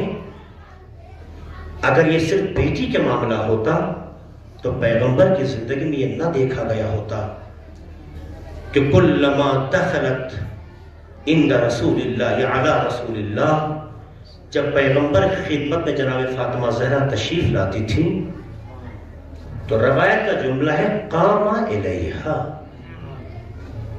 حدیث میں نہیں آیا قام لہا، کیا ہے قام. احترام دو طرح کا ہوتا ہے. ایک بار یہ ہوتا ہے کہ کوئی آیا اپنی جگہ سے ہم کھڑے ہو گئے، کہا بسم اللہ تشریف لائیے. یہ ہوتا ہے قام لہا. اگر کسی خاتون کے لیے تو لہا، مرد کو قام لہو. ارے آپ اپنی جگہ سے کھڑے ہوئے اور اسے کہا آپ تشریف لائیے، یہ ہوتا ہے استقبال. ایک ہے قام الیہا، وہ کیا چیز ہوتی ہے؟ کام و احترام کا دوسرا پہلو ہے کہ جب آپ آنے والے کو چند قدم بڑھ کے استقبال کریں. الیہا کا مطلب جھکنا کسی کی طرف، بڑھنا کسی کی طرف۔ جناب فاطمہ کے لیے ملتا ہے کہ کلما دخلت علی رسول اللہ قام الیہا، پیغمبر بڑھ کے چند قدم بڑھ کے استقبال کرتے تھے، اور صرف استقبال ہی نہیں، فاجلسها فی مجلسہ، صرف استقبال نہیں کرتے تھے، لا کے وہیں بٹھاتے تھے جہاں خود بیٹھتے تھے، لا کے کہیں اور بٹھا دینا، بغل میں بٹھا دینا یہ اور چیز ہے، وہیں بٹھانا جہاں خود بیٹھتے تھے۔ یہ اس بات کی علامت ہے کہ یہ رسالت کا وہ ٹکڑا ہے کہ جب تک یہاں بیٹھ نہ جائے رسالت کامل نظر نہیں آتی ہے۔ صلوات محمد و آل محمد پر۔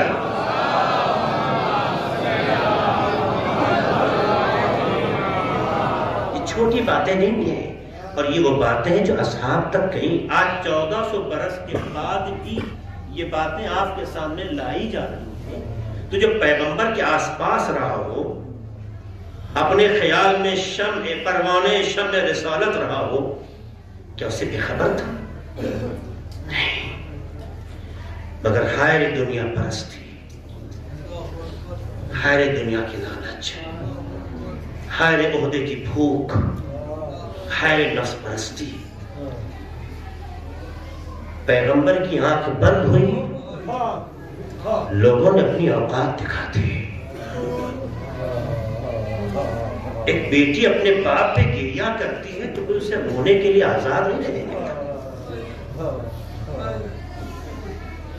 یہاں تک کہ مولا علی نے بیت الحسن بنا دیا، شہزادی روتی رہتی تھی۔ اس کے بعد زندگی میں وہ لمحہ آیا، میں معذرت چاہوں گا، بہت سی باتیں نہیں لکھ سکتا، معذرت۔ پیغمبر کے گزر جانے کے کچھ دن ہوئے، کچھ دن، 2 ہفتہ کہہ لیجیے آپ، کچھ دن ہوئے، جناب فاطمہ دیکھتی ہیں کہ مولا علی کا چہرہ اترا ہوا ہے۔ کوئی بھی سمجھدار بیوی ہو، شوہر کی رسپیکٹ کرنے والی بیوی ہو، تو اپنے شوہر کا یہ حال دیکھ کر برداشت نہیں کر پاتی ہے۔ جناب فاطمہ نے جب یہ حال دیکھا تو پوچھا، ابو الحسن یہ کیا ماجرا ہے، میں کیا دیکھ رہی ہوں؟ کہتے نہیں کوئی بات نہیں، کہا نہیں آپ یہ میں بنت نبی ہوں، مجھے بتائیے۔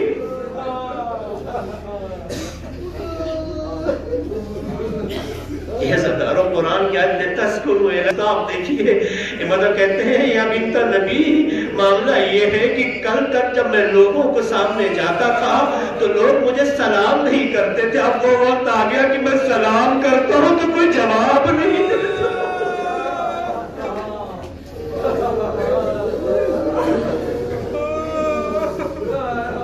اس جملے کا مطلب بہت سخت ہو جاتا ہے۔ پتہ ہے روایتیں کہتی ہیں کہ جناب فاطمہ کہتی ہے میں آپ کو کہتی ہوں السلام علیکم یا ابا الحسن، میں آپ کو سلام کرتی ہوں، آپ جواب دیں۔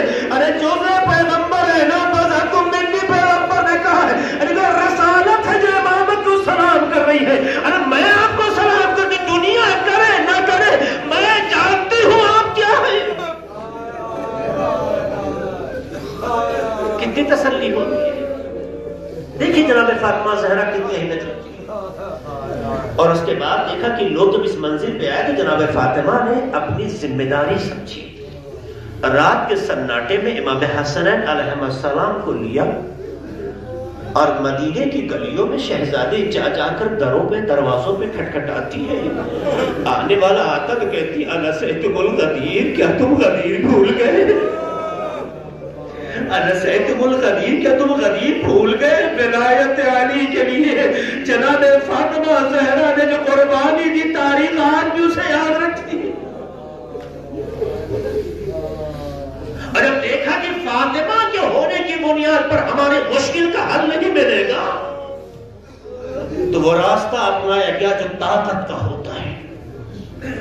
نتیجے پہ دروازے پہ لکڑیاں جمع کرتی، لکڑیاں جمع ہوتی رہی، جناب فاطمہ زہرا نے گویا گھر میں کہا ہو ابوالحسن آج ولایت کی ذمہ داری حفاظت کی ذمہ داری ہے مجھے موقع دیجیے آپ اندر رہیے آپ جناب امیر المومنین کو اندر کر دیتی ہیں خود دروازے کی طرف آتی ہیں باہر سے آواز دی جا رہی ہے ابوالحسن کو باہر نکال دو علی کو باہر نکال دو کہتی ہیں کہ میں رسول کی بیٹی بول رہی ہوں کہا اگر نہیں نکالے گی تو گھر میں آگ لگا دیں گے کہا میں رسول کی بیٹی ہوں کیا اس کے بعد بھی میرے گھر پہ آگ لگا دو گے تو شقی بدبخت کہتا ہاں کوئی بھی آگ لگا دیں گے تو پلٹ کے کہتی ہے کہ رسول کی امانت ہے رسول کے فرزند حسن و حسین ہے کہا کوئی بھی گھر میں آگ لگا دیں گے لکڑیاں جل رہی ہے حاجت علیہ السلام فرماتے ہیں چھٹے مان کا جملہ سنیے گا میری جدہ ماجدہ جناب فاطمہ کو پتہ ہے کس طرح سے موت آئی ابھی میری ماں کسی بیماری میں مبتلا نہیں تھی اپنے شوہر کی حفاظت میں وہ در پہ آئی ضرور تھی لیکن بدبخت کے حکم سے جب قلفز نے تالی آنے مارے ارے تالی آنے کے نشان باغی زہرہ کمزور پڑ گئے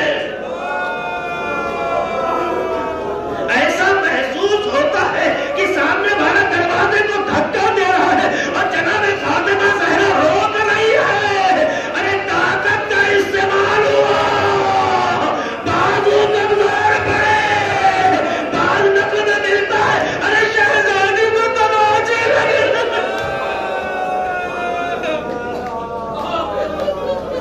ایسا کرو قسم ہو گیا قیامت ہو گئی جناب فاطمہ زہرا پہ چلتا ہوا دروازہ گرایا گیا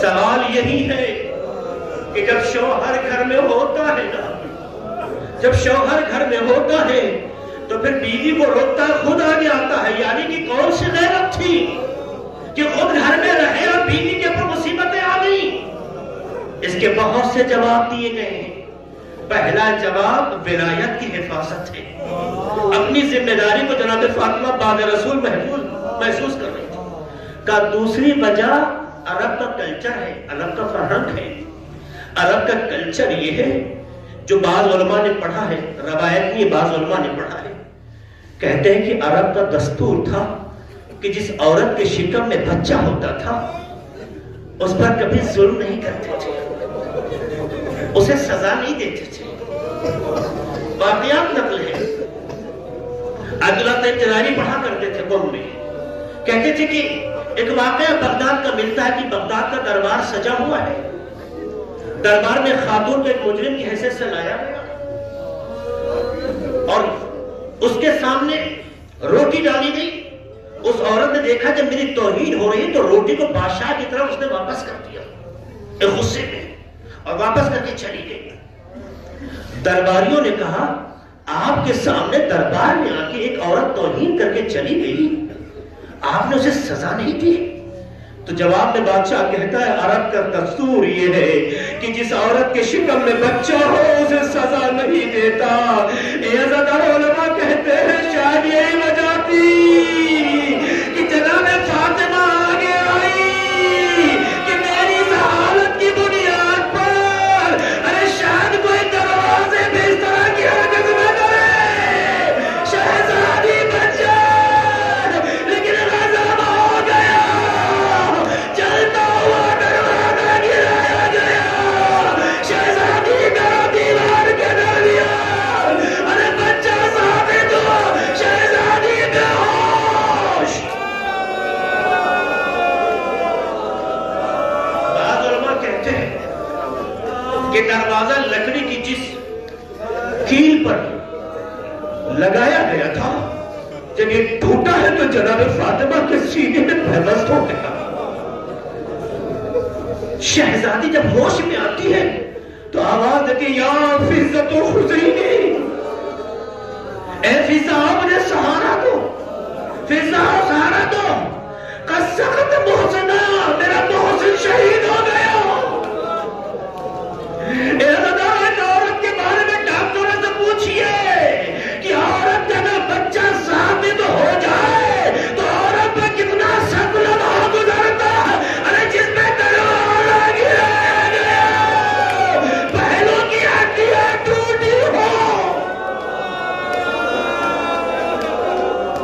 اس لیے واقعہ ملتا ہے شخص کو، اطمینان کا واقعہ ملتا ہے۔ کیا رہا تھا؟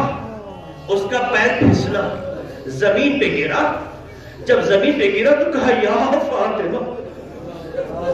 فوراً ایک عالم دین سامنے تھے، دوڑے اس جا کے سہارا دیا، کھڑا کیا، کہ بیٹے خیریت تو ہے؟ کہا بہت درد ہو رہا ہے۔ کہا مگر تم نے یہ فاطمہ کیوں کہا؟ کہ مولانا صاحب آپ ہی لوگوں سے تو میں سنتا رہتا ہوں کہ جناب فاطمہ کے پہلو شکستہ ہو گئے تھے۔ کہا یہ صحیح ہے۔ کہا میں جب گرا تو میرے پہلو پہ چوٹ لگی ہے، ٹوٹا نہیں ہے۔ ارے جب چوٹ اتنی سخت کی برداشت نہیں ہوتی تو اے فاطمہ،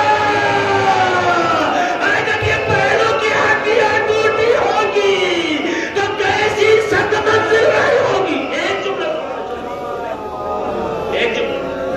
ایران کے بہت بڑے خطیب ہیں، مسائل میں جملہ نقل کر رہے تھے کہ میں نے انہی ایام میں جناب فاطمہ علیہ السلام کے لیے مسائل پڑھا، بہت گریا ہوا، لوگ بہت آخری جملہ ذکر تمام کرتا ہوں، بہت گریا ہوا۔ جب وہ منبر سے اترے تب بھی لوگ گریا کر رہے تھے، آہستہ آہستہ لوگ چلے گئے، لیکن ایک گوشے میں ایک شخص بیٹھا تھا، تڑپ تڑپ کے رو رہا تھا، اس کی آواز رک نہیں رہی تھی، اس کی آواز رک نہیں رہی تھی۔ اے عزادارو، کسی کے زخمی ہونے کی خبر سننا ہے؟ ارے حسنین گھر میں موجود ہے، علی موجود، اب وہاں فاطمہ بھی ظلم ہو رہا ہے۔ ارے ماں کو مظلومیت کے حد میں اس طرح سے دیکھنا اولاد کے لیے کتنا سکرا ہوگا۔ اس لیے بعض نقل ملتا ہے امام حسن سے پوچھا گیا کہ آپ جب مسجد نبوی جلدی پہنچ سکتے ہیں تو اتنا لمبا راستہ کیوں طے کرتے؟ تو جواب میں کہتے ہیں کہ جب میں اس راستے سے گزرتا ہوں تو اس کا گھر پڑتا ہے جس نے میری نگاہوں کے سامنے ارے میری ماں پہ ظلم کی۔ اہل بیت پہ بہت ظلم ہوا۔ خطیب کا جملہ کہہ کے زیادہ تمام کرنا چاہتا، اس کے پاس گئے، کہا بھائی خیریت تو ہے؟ دیکھ کے رونے لگا، کیا ماجرا ہے؟ خیریت تو ہے؟ کیوں اتنا رو رہے ہو؟ کیوں اتنا تڑپ رہے ہو؟ کوئی بات ہے، کوئی تکلیف ہے تو بتاؤ، تمہاری مشکل کے کوئی راستہ نکالتے ہیں۔ کہا جناب میں اور تو پھر ڈاکٹر ہوں، میں ہڈیوں کا اسپیشلسٹ ہوں، میں ہڈیوں کا روز آپریشن کرتا ہوں، مجھے ہڈیوں کے درد کے بارے میں علمی اعتبار سے پتا ہے، بدن کی کون سی ہڈی ٹوٹتی ہے تو درد کی کیفیت کیا ہوتی ہے، لیکن میں جانتا ہوں کہ تمام ہڈیوں میں پسلی کی ہڈی وہ ہوتی ہے ارے جس کا درد تھمتا نہیں ہے، اتنی تکلیف ہوتی ہے کہ انسان ہر لمحہ درد کی بنیاد پر موت کی بھیک مانگتا ہے۔ ہائے میری ماں فاطمہ، پیروں شکستہ ہو گئے، مگر علی کی غیرت کی وجہ سے درد سہتی رہی، مگر کبھی بیان نہ کیا۔ واہ محمد، واہ علی، واہ۔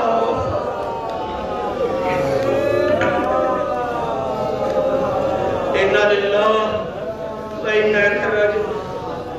سَيَعْلَمُ الَّذِينَ ظَلَمُوا أَيَّ مُنقَلِبٍ يَنقَلِبُونَ۔ پروردگارہ ہمارے سے مختصر عمل قبول فرما، خدایا ہمارے گناہوں کو بخش دے، خدایا ہم سب کو دین کے راستے پہ جینے مرنے کی توفیق عطا فرما، خدایا ہم سب میں عزم فاطمی کردار فاطمی کے اسباب فرما، خدایا ہماری ماں بہنوں کو کنیزان سیدہ میں محشور ہونے کے اسباب فرما کر، خدا کے جو واسطہ محمد کا ہمارے بزرگوں کا سایہ ہمارے سروں پہ قائم رکھا، خدا جو دنیا سے گزر گئے جا رحمت و مغفرت میں جگہ عطا فرما، خدا تیری کنیز فاطمہ علیہ السلام کے لیے دنیا میں جہاں کے بھی مومنین و مومنات اہتمام کرتے ہو، خدا ان کے توفیقات میں اضافہ فرما، خدا مومنین و مومنات جو حاجتیں لے کر آئے ہو، جو حاجتیں رکھتے ہو شاید کہہ نہ سکے ہو، خدا ان تمام کے مشکلات کو برطرف فرما، خدا کی واسطہ محمد کا ہمارے وطن عزیز ہندوستان میں امن و امان قائم کر، خدایا پرچم جمہوریہ اسلامی ایران کو سربلندی عطا فرما، خدا کے واسطہ محمد کا ہمارے تمام علماء کرام بالخصوص مہاراج اعظام کی حفاظت فرما، خدا امام زمانہ کے ظہور میں تعجیل فرما، ہم سب کو ان کے آباد انصار میں شمار فرما۔